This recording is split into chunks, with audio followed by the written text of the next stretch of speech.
Estimados amigos, ¿qué tal? Bienvenidos a esta nueva entrevista de su medio digital, Clarito Informativo, y otros medios digitales que se enlazarán a medida que vaya avanzando la entrevista. Igualmente Radio Fluminense se enlazará. Estamos con la licenciada Isabel Vargas Torres. Ella es la presidenta de UNE Nacional, la Unión Nacional de Educadores del Ecuador. Licenciada Vargas, bienvenida a esta entrevista, a este espacio de noticias. El señor presidente de la República hace pocas horas ha anunciado el congelamiento del precio de los combustibles. Ustedes como UNE y como parte de organizaciones sociales, ¿cómo analizan ese tema? ¿Cómo toman esa medida que ha implementado el presidente Guillermo Lasso? Bueno, pues desde la Unión Nacional de Educadores rechazamos el engaño que pretende hacer el presidente de la República al pueblo ecuatoriano. Primero sube la gasolina, el combustible, y luego dice que le congelan. Eso realmente es burlarse del pueblo, es burlarse pues sobre todo de los sectores populares, quienes somos los más afectados con estas medidas. Se adelanta incluso para el cronograma que tenían previsto. ¿Y esto qué significa? Que el precio queda congelado al valor que firmaron ese convenio, ese compromiso con el Fondo Monetario Internacional. Y esto significa mayor pobreza para nuestro país y el eslabón más débil donde sobrecae las consecuencias de estas medidas es específicamente en la niñez y en la juventud. Licenciada, pero el tema del congelamiento del precio de los combustibles hasta cierto punto ha sido tomado de buena manera. Imagínense ustedes que un grupo de la dirigencia indígena ya se ha reunido con el presidente y están de acuerdo con continuar los diálogos. Ustedes desde ese punto de vista, ¿cómo lo ven? Siempre habrá grupos que están de acuerdo con su empleador, pero desde las organizaciones sociales de izquierda, las organizaciones sociales progresistas de las que hemos nacido del vientre del pueblo para defender al pueblo, nosotros rechazamos, toda vez que es un paquetazo que se le ha dado al pueblo ecuatoriano.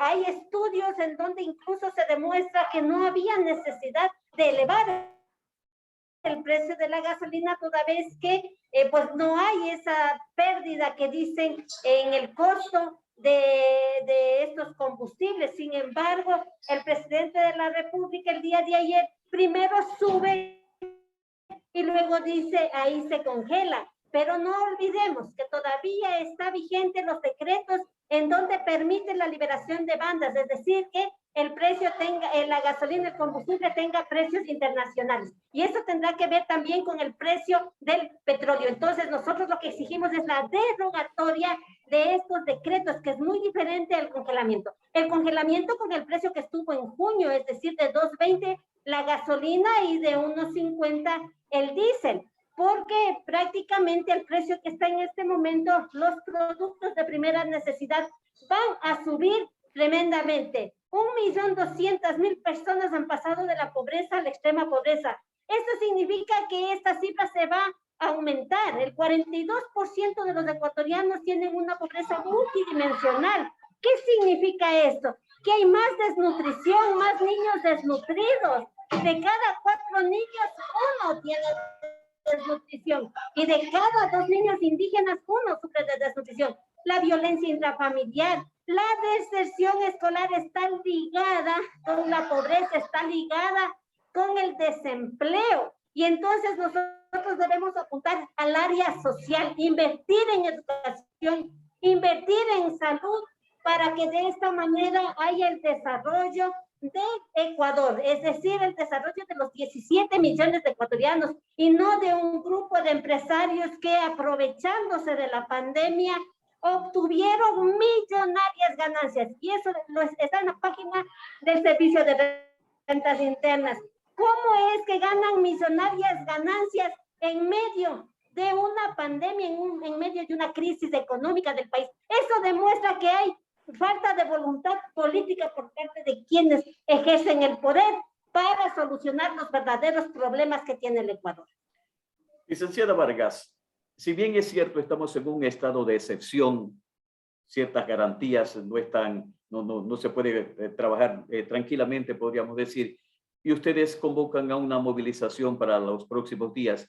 ¿Qué van a hacer si estamos en estado de excepción? Bueno, pues el estado de excepción es muy claro, no restringe ninguna movilización, no restringe libre tránsito.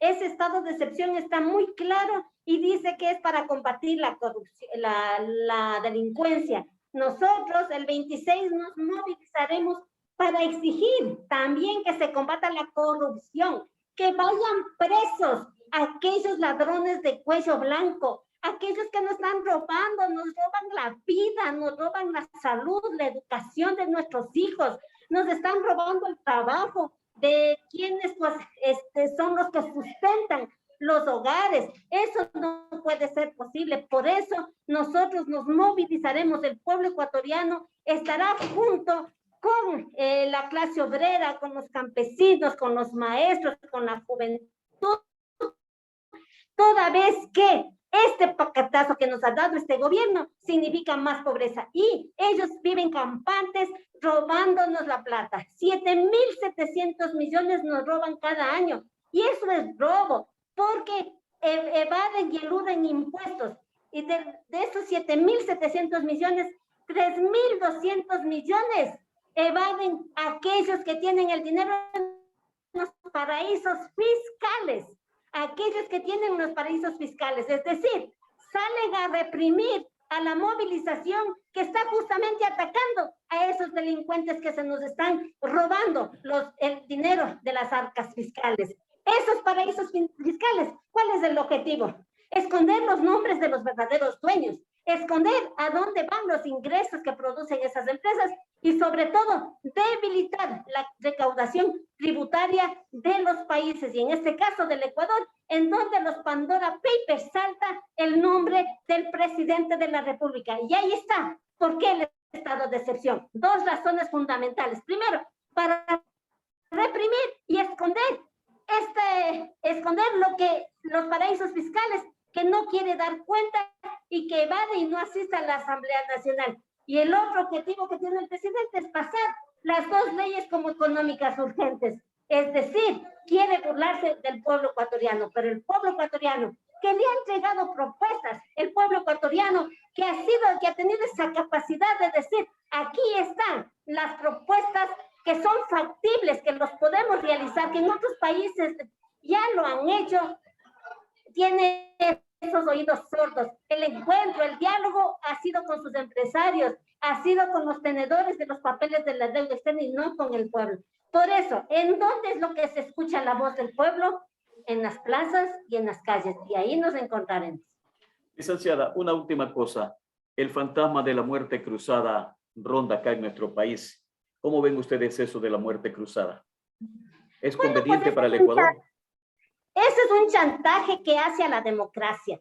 Es un chantaje para salirse con la suya, para cumplir a pie juntillas lo que exige el Fondo Monetario Internacional. Entonces nosotros no le tememos a la muerte cruzada, no le tememos a la consulta popular, que se le consulte al pueblo si es que quiere que se siga subiendo la gasolina, que se le consulte al pueblo que si es que quieren que se siga congelando la inversión para educación, que a pesar de haber tenido una sentencia ratificada por la Corte Constitucional de la plena vigencia de la ley, no lo han ejecutado. Eso que se le pregunte al pueblo, que se le pregunte si es que quieren que sus hermanos, sus parientes sigan siendo desempleados o se les pague la mitad del sueldo, se les sobreexplote. Eso que le pregunten. La muerte cruzada la enfrentaremos, el pueblo la enfrentará y ahí pues tendrán que rendir cuentas y salir quienes han perjudicado a nuestra patria, quienes nos están robando, porque aquí no es cuestión de que haya acusaciones cuando están de enemigos. Aquí es cuestión de que se juzgue, de que se traiga a todos los que se han llevado la plata, que se traigan los dineros que están en los paraísos fiscales y que sobre todo devuelvan lo robado.